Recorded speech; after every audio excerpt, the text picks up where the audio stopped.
is an ancient arc activating under Lake Vostok and causing a heat wave in Antarctica that is baffling scientists. You are listening to Exopolitics Today with Dr. Michael Salla, your source for the uncensored truth regarding the human, extraterrestrial, global, and political agenda. Click the like button and subscribe to this channel.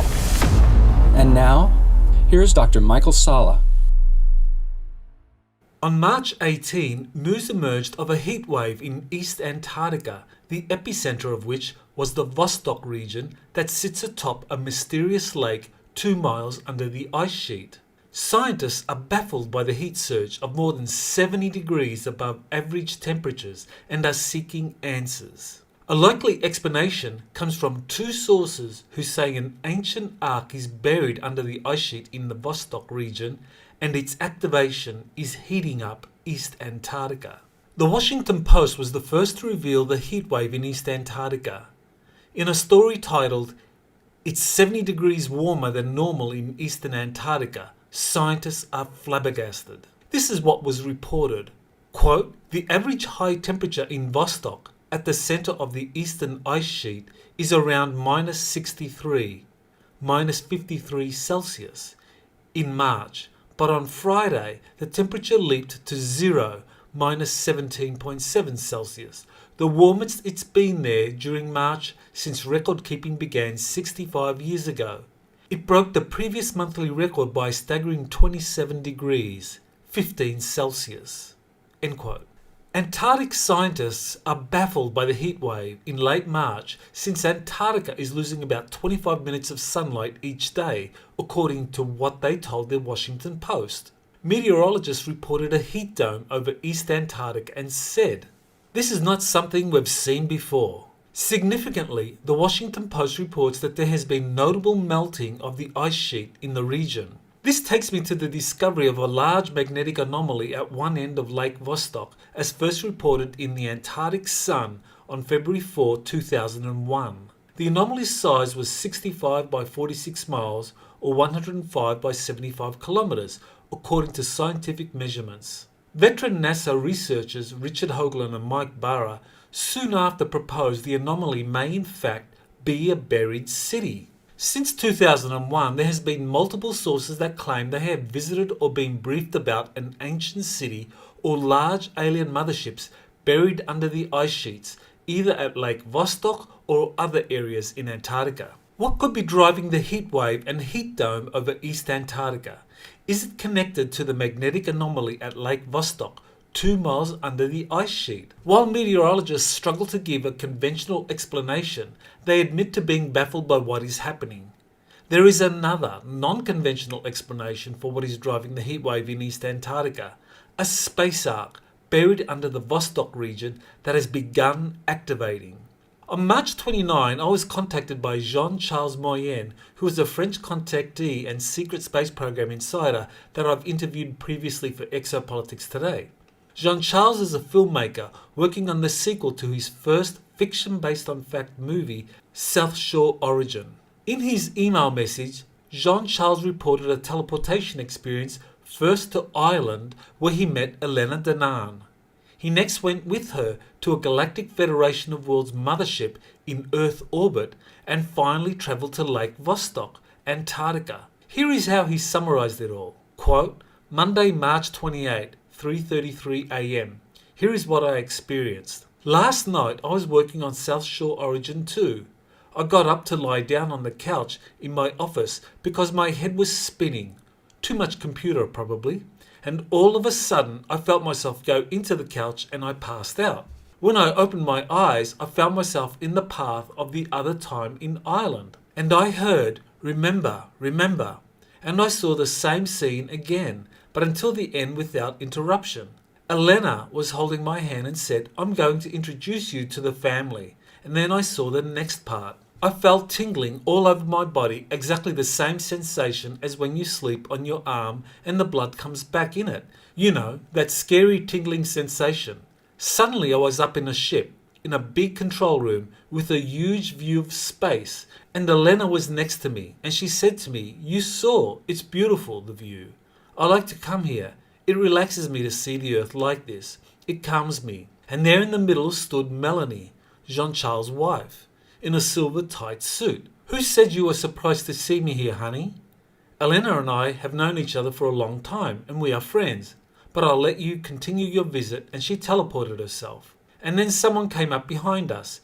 I instantly felt his energy, and the hairs on my arm stood up, as if electrified. I turned around and saw a man in a uniform, with shoulder pads, almond-shaped eyes of a very luminous lagoon colour, and beautiful blonde hair that looked like an angel, as in the Bible. There was no flaw on his face. It was disturbing to see the perfection of his features. He smiled at me, and I heard in my mind, "Relax, my friend. You know who I am." And he came closer and put his fingers in a triangular shape on my forehead and temples, and I found myself surrounded by translucent blue ice. I said, "Where are we?" He told me, "Under Antarctica, precisely under the Lake Vostok, where there is an arc." And I turned around, and Elena was there in a tight-fitting suit that pulsed a kind of bluish energy with heat to regulate your temperature. I had no suit, but I had the same bluish energy around me. And I said, "But why are we here?" And I heard, "Because you are all the keys to the awakening of humanity." And suddenly I felt myself being pulled backwards, as if I was falling into a hole, and I woke up with a start, with my heart pounding in my chest. It was precisely 3:33.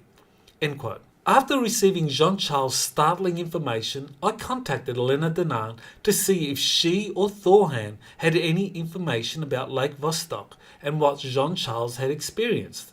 The response from Thorhan to my inquiry was stunning and gave critical information that explains the heat wave and melting ice in the Vostok region.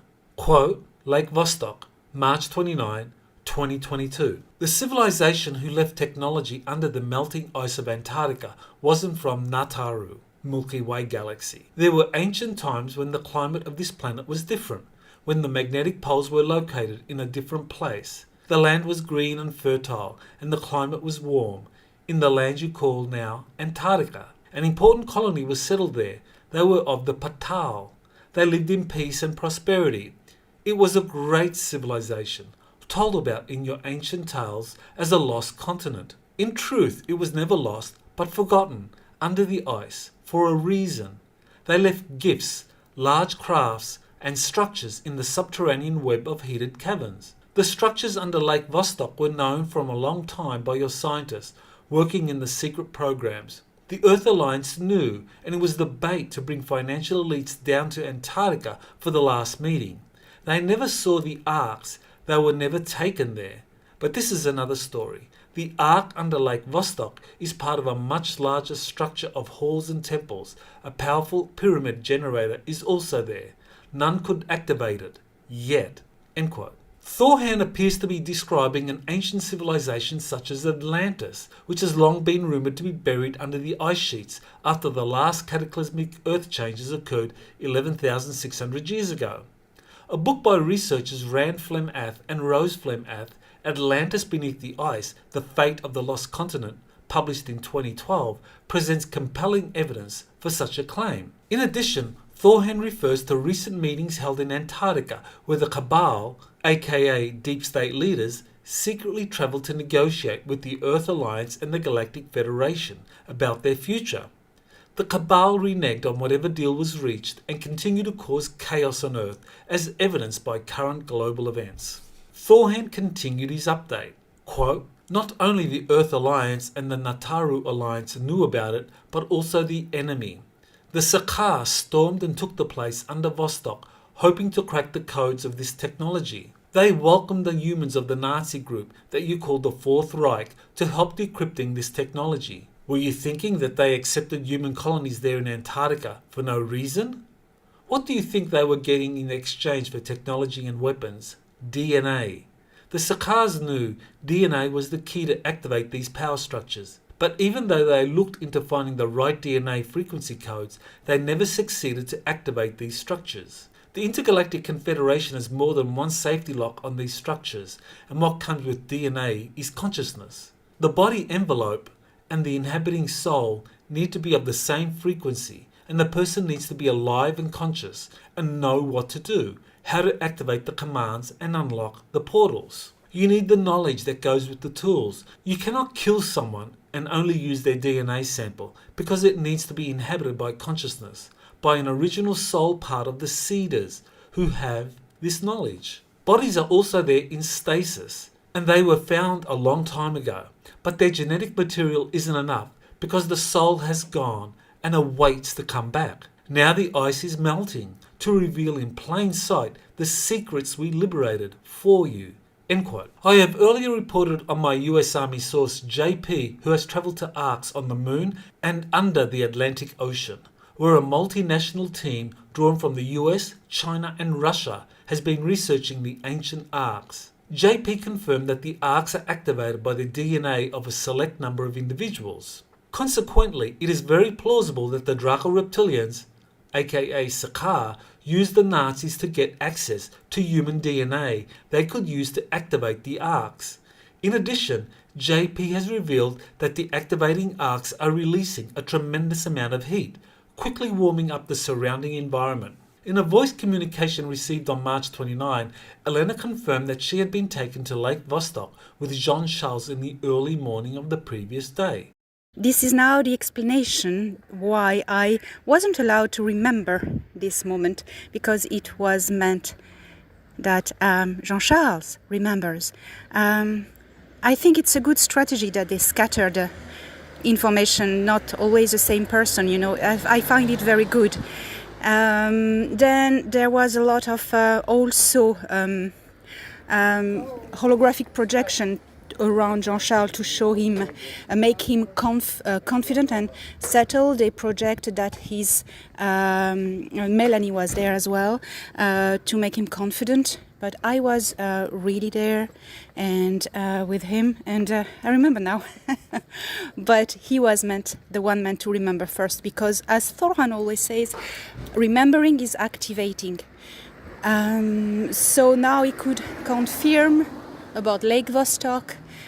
Elena's confirmation shows that the Galactic Federation is now taking at least 2 individuals to visit the space arcs, witness the contents, and report their experiences to the world. In a follow-up message from Jean-Charles on March 29, he explains being taken on a second trip to Lake Vostok earlier in the morning of that day. Quote, "This night I found myself in the same place under Lake Vostok, but this time I was inside a structure.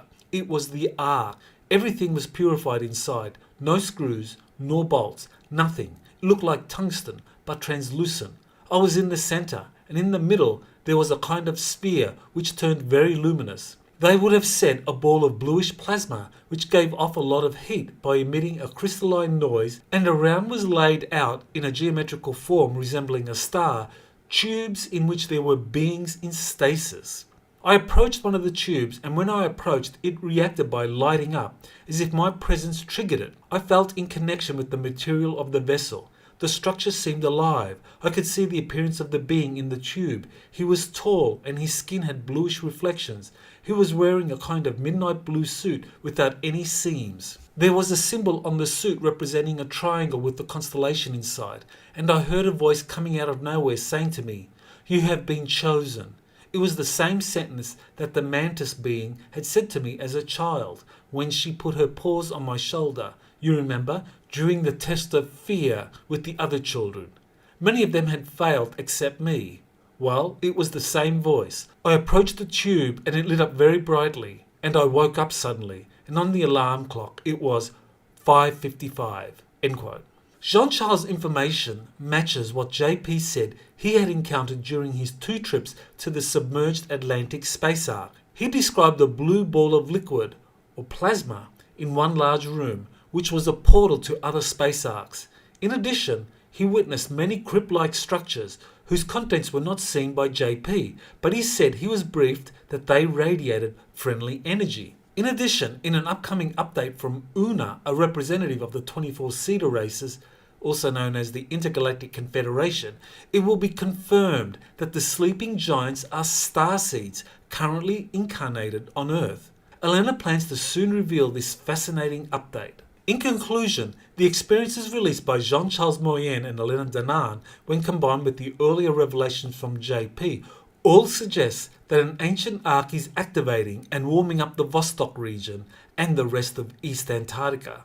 Furthermore, the ancient arc is almost certainly linked in some way to the large magnetic anomaly discovered at one corner of Lake Vostok back in 2001. The record temperatures in East Antarctica, recently reported by the Washington Post, suggest the heating up process caused by the activating arc is unstoppable. It therefore is only a matter of time before the world will be confronted by indisputable physical evidence of an ancient Atlantean civilization buried under Antarctica and the existence of large space arcs buried in Antarctica and other locations around the planet. What will be even more exciting for the general public and many readers in particular is the revelation that the sleeping giants in the space arcs are human starseeds currently living normal lives on Earth. These starseeds are destined to awaken to their DNA or soul connection to the hibernating crews of the activating space arcs through dreams, visions, and eventually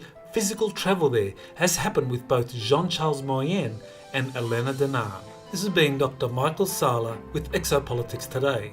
Please remember to like and subscribe to my podcast. Many thanks to Jean-Charles Moyen and Elena Danaan for permission to publish their email communications. You can find more information about them in the description of this podcast. On April 9, I will be holding my next webinar on extraterrestrial seeders, space arcs, and the Great Reveal, where I go into detail into the history of space arcs and the seeders and why their recent arrival is triggering the arc's activation, which in turn will lead to incredible revelations about humanity's origins and connections to extraterrestrial life.